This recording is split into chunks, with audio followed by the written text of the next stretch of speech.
if he'd said that to me back 20 odd years ago, would it have made a significant difference? Maybe, maybe not. But if a whole lot of people had said it, well, then maybe the trajectory of my life is accelerated back then instead of going through the next 20 years.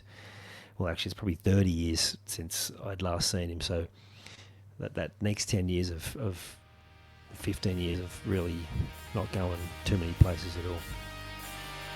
I'm Ian Hawkins, and this is Sport is Life. The purpose of sport, as I see it, is to see your vision become a reality. Find your voice, create strong connections, and learn to trust your body.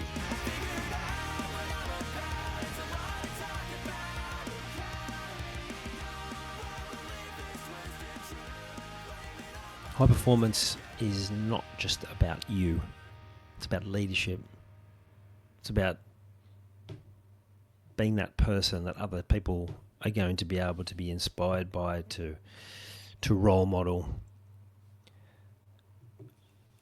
I reconnected with a mate I used to play cricket with maybe 20-something years ago. And he said to me something along the lines of, I was in awe of you because you had so much confidence. Now, the irony of that is that I was not a confident person back then. In fact, far from it. I had so many insecurities. So it was really interesting that was his perception of me.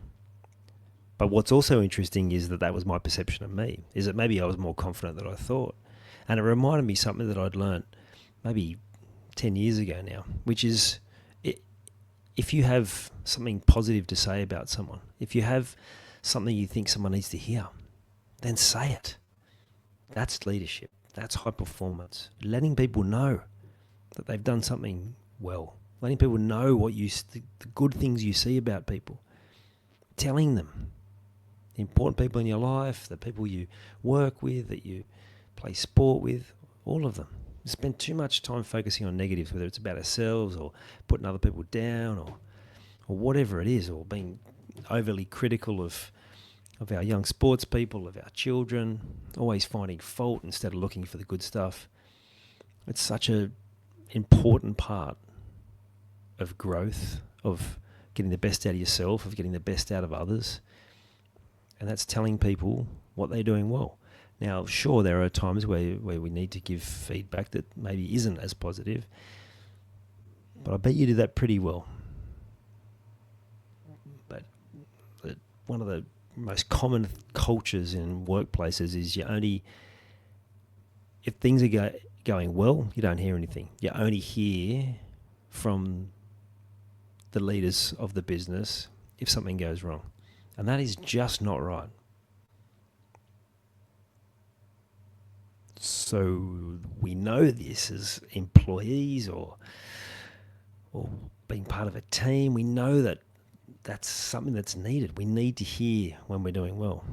But how often are you paying that forward? How often are you being that leader that's complimentary?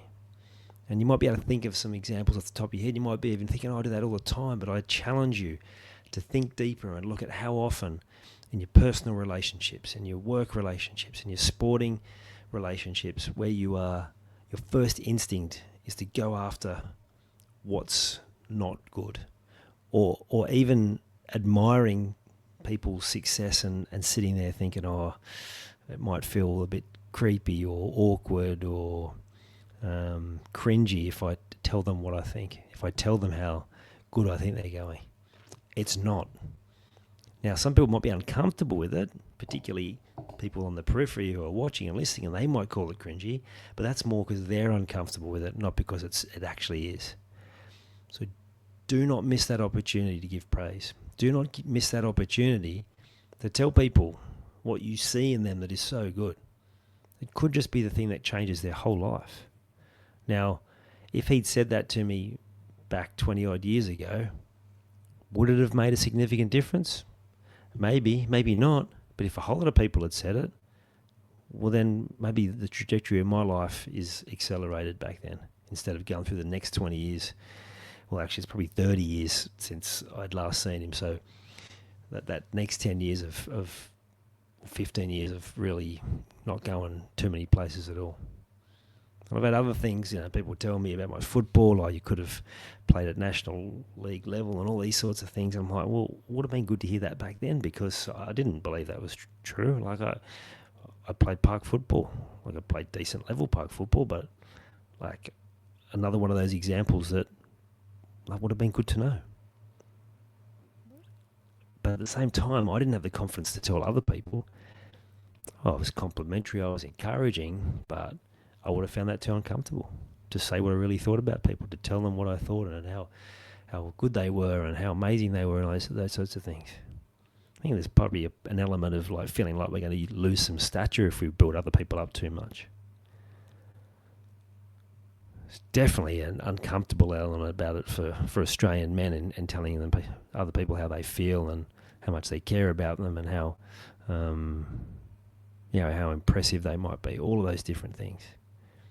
We've got to get better at it, and it starts with you being better at it. It starts with you having the courage to say the things that need to be said, instead of thinking, man, I wish I'd done this before. I wish I'd said that to that person.